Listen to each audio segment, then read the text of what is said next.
do have a name. My name is Gladiator.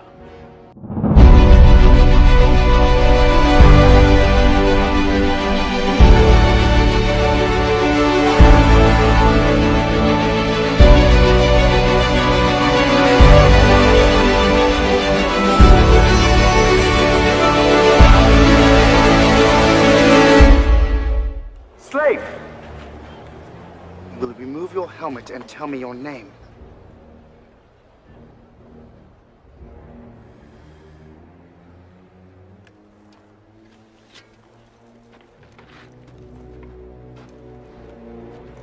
My name is Maximus Decimus Meridius, loyal servant to the true Emperor Marcus Aurelius. Father to a murdered son, husband to a murdered wife, and I will have my vengeance in this life or the next.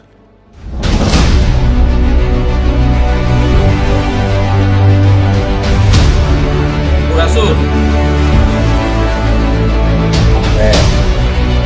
Yang kita panjatkan puji syukur kepada Yang Maha Kuasa, hendaknya kita bisa bersama-sama silaturahmi jumpa walaupun melalui Zoom,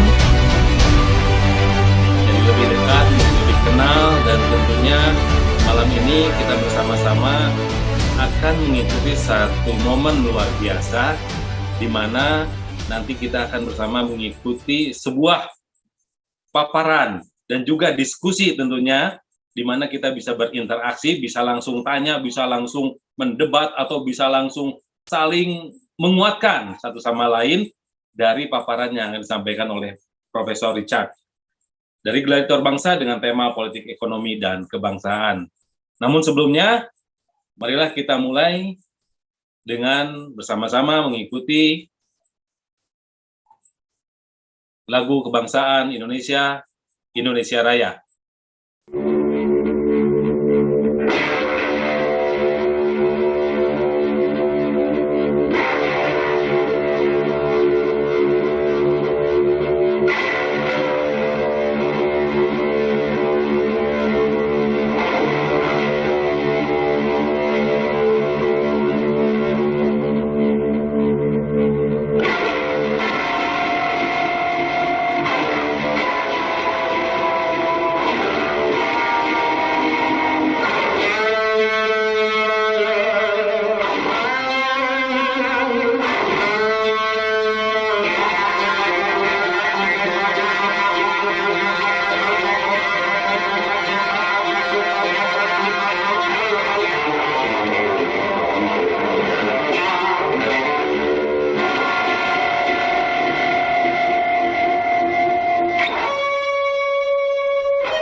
kembali lagi bersama saya Porta Kabayan yang akan memandu Zoom meeting malam hari ini, Gladiator Bangsa, dengan tema politik ekonomi dan kebangsaan.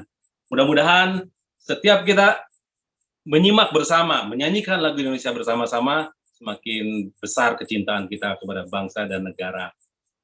Luar biasa. Semangat. Ya, Bapak Ibu sekalian, telah hadir bersama kita semua narasumber yang kita nantikan, dan ini adalah momen yang sangat luar biasa karena dari temanya, dari nama acaranya saja sudah membuat sebuah pertanyaan yang sangat besar ya. Ini apa maksudnya nih? Mau kemana nih lah? Ya, bersama kita sudah hadir Profesor Richard Klaproth yang akan menambah wawasan kepada kita semua. Mudah-mudahan juga ini menjadi spirit untuk perbaikan, untuk masa depan bangsa Indonesia yang lebih baik. Tadi sudah ada sedikit arahan, kita berbincang dengan Profesor bahwa pembahasan malam hari ini dari Gladiator Bangsa tentang politik ekonomi dan kebangsaan ini memiliki konsep yang luar biasa. Ada tiga setidaknya konsep yang dimunculkan, yaitu spiritual unity atau penggabungan spiritual, kemudian politik kesadaran, dan politik ekonomi. Ini secara profesor ya, profesor akademisi gitu kan ya, tapi mau bicara dengan konsep spiritual. Nah, ini nih antara akademisi kemudian spiritual. Gimana ini bisa menjadi match, menjadi satu kesatuan pemikiran, sebuah konsep ya yang dikaitkan dengan tema politik ekonomi dan kebangsaan. Nah, mudah-mudahan kita siapkan banyak pertanyaan nantinya tentunya supaya apabila banyak juga nanti rasa penasaran ingin tahu dari konsep ini, kita bisa mendapatkan ya setidaknya pencerahan dan juga spirit untuk ya politik ekonomi dan kebangsaan kita tentunya. Selamat malam Profesor Richard Klaproth, apa kabar? Selamat malam Profesor. Malam Kang Kabayan. Ya, terima kasih sudah kembali hadir bersama kita semua. Hai, Tadi sudah membuka. Ya, boleh disapa. Ada Pak Kevin. Ya, selamat malam. Malam. Tenang nih, malam ini bisa ketemu Prof. Ya. Lagi mendengar apa yang Prof nanti akan sharingkan buat kami. Itu kami yakinkan itu akan luar biasa. Ya, begitu kita Prof. sharing. Ya, terima kasih banyak. Ya, Profesor, tadi saya sudah membakar spiritnya nih. Audiens sudah menunggu dan akhirnya memang betul-betul sedang mendambakan sebuah pencerahan tentang visi dari Gladiator Bangsa ini, yang mana pada malam ini kita bersama-sama akan membahas satu tema yang luar biasa, yaitu politik ekonomi dan kebangsaan. Ya, tadi saya juga sudah paparkan 3 hal konsep yang Profesor mau sampaikan tentang spiritual unity, politik kesadaran, dan politik ekonomi. Nah, langsung saja, Prof, mangga. Diguar. Oke, terima kasih. Kita semua. Makasih Kang Kabayan. Selamat Ya. malam saudara-saudara, teman-teman. Ada beberapa yang saya kenal, ada beberapa yang ada Ibu Kirti ya. Ibu Kirti, saya udah lama nggak ketemu sama Ibu Kirti ini. Baru, hai Pak Richard, How are you? saya nggak buka, sorry Ya. nggak buka Ya. sebentar. Ya, Senang udah lama ketemu ya. Anda lagi. Iya. Ibu Kirti ini luar biasa ini. Ada Pak luar Kun, biasa. ya. Selamat malam Pak Kun. Ya. Pak Kun Selamat ada. malam, Prof. Ya, selamat malam. Saya kenal. Ada Peter. How are you, Peter? Tovan. Selamat malam, Prof. Ini ada profesor kita nih, Profesor Aar nih, Ratu Adil nih. Oke, jadi saya terima kasih sekali ya diundang di forum ini. Forum ini lahir dari hasil bincang-bincang kita gitu ya. Hasil bincang-bincang kita karena kita melihat kita mau memilih pemimpin bangsa kan tahun depan. Jadi saya kira perlu sekali buat kita memilih pemimpin yang terbaik. Karena begitu kita salah pilih, saya tidak pro ke siapa-siapa ya, saya tidak pro. Dan ini lebih didasarkan kepada hutang sejarah saya. Kenapa saya melakukan ini? Jadi kira-kira 15 tahun yang lalu, saya mulai dengan namanya Forum Pencerahan. Ya, di satu TV swasta untuk mencerahkan. Dan kenapa Forum Pencerahan ini penting? Karena kita harus berterima kasih sama pendahulu-pendahulu kita beratus-ratus tahun yang lalu atau beribu tahun yang lalu yang sudah memberikan pencerahan kepada kita. Seperti Galileo Galilei. Kalau dia nggak memberikan pencerahan kepada kita, mungkin sains dan teknologi kita nggak berkembang seperti sekarang. Kita sekarang bisa menikmati berbicara di rumah masing-masing melalui Zoom karena jasa-jasa mereka. Siapa yang bisa membayangkan kita bisa bicara dari rumah masing-masing, bisa dengar suara, bisa lihat wajahnya. Karena itu dimulai dengan ide-ide pencerahan. Seperti Copernicus. Ya, tadi Galileo malah dipersecute, dihukum dia. Lalu ada namanya Bruno Giardino. Bruno Giardino dia dibakar karena dia melakukan pencerahan. Ya, jadi orang-orang yang mau melakukan pencerahan itu selalu tidak gampang. Dan forum ini juga pasti tidak gampang. Dan mungkin akan banyak dilecehkan. Tapi nggak apa-apa, kita mulai saja. Supaya kita bisa mencari kader-kader yang terbaik buat bangsa. Dan kalau kita melakukan pencerahan, kita akan selalu melewati 3 tahap. Tahap pertama apa? Ada yang tahu nggak? Itu menurut Schrödinger ya. Schrödinger dia juga seorang saintis tapi seorang ahli filsafat. Ada yang tahu? Ada yang mau share? Tahap pertama apa? Saya pengen interaktif nih. Ya. Karena saya pikir kita berpikir. Ya, di forum ini saya ingin kita berpikir. Pak, ada ide? Kalau kita melakukan pencerahan, hal pertama apa yang akan kita hadapi terhadap publik? Pertama, akan ditertawakan dan dicemoohkan. Itu stage pertama. Kayak Galileo, Copernicus, siapa aja you sebut, you name it. Einstein pun digituin. Ya. Carl Jung digituin juga. Bahkan Elon Musk juga digituin. Akan ditertawakan, dicemoohkan. Yang kedua apa? Step yang kedua, stage yang kedua. Akan ditentang habis-habisan. Di-crucified. Ya, akan di-crucified, disalib. Akan dihina. Terus siap tuh. Kalau saya udah kenyang soal gituan. Tapi hal yang ketiga, akan jadi self-evident.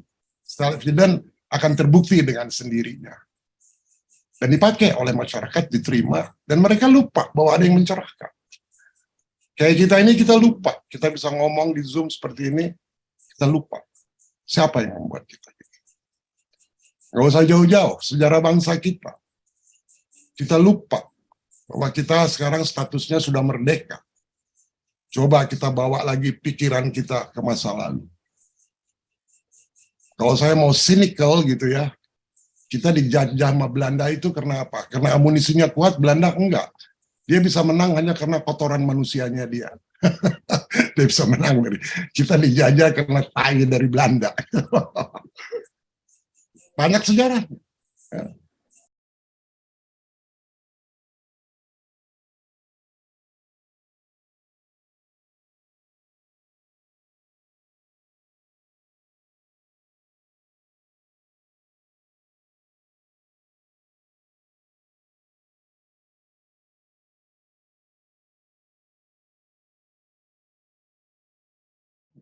Ya. Jadi kita nggak usah lagi mengagung-agungkan masa lalu kita, kerajaan kita begini, kerajaan kita gitu, waktu zaman ini begini. Iya dulu, sekarang gimana?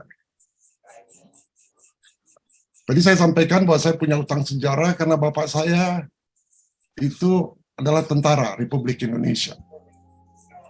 Jadi ketika ibu saya hamil, dia ditugaskan pergi ke Ambon di bawah Slamet Riyadi untuk melawan RMS.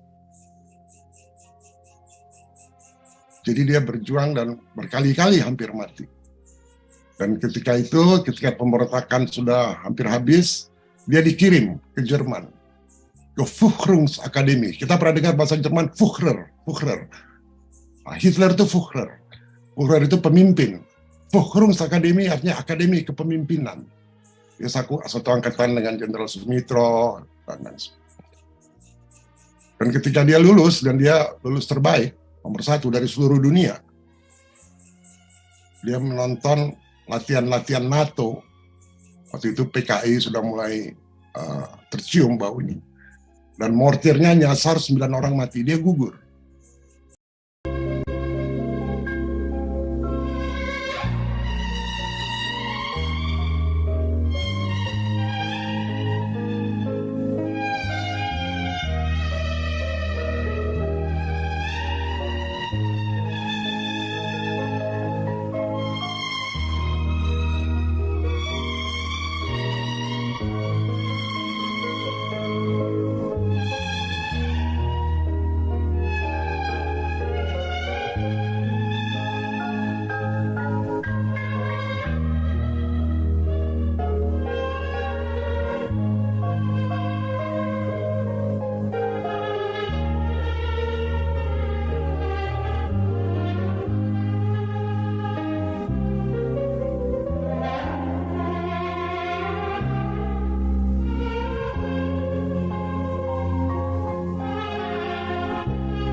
Dikubur di Taman Makam Pahlawan.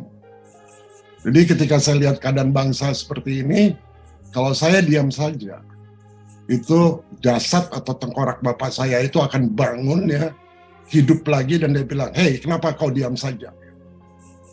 Nah, saya nggak tahu, saudara punya hutang sejarah nggak? Nah, nanti di forum ini juga akan hadir cucunya Haji Agus Salim. Dia juga punya hutang sejarah. Perjuangannya seperti apa? Kalau saudara-saudara orang tuanya tidak berkontribusi, mungkin tidak terpanggil, nggak mengerti kenapa ada forum ini. Nah, jadi mereka itu gladiator-gladiator bangsa yang sudah kita lupakan. Nah, jadi saya harap dari forum ini ada pencerahan, dan mudah-mudahan forum ini akan berjalan cukup lama sehingga kita bisa mendapat gladiator-gladiator bangsa yang terbaik di masa depan.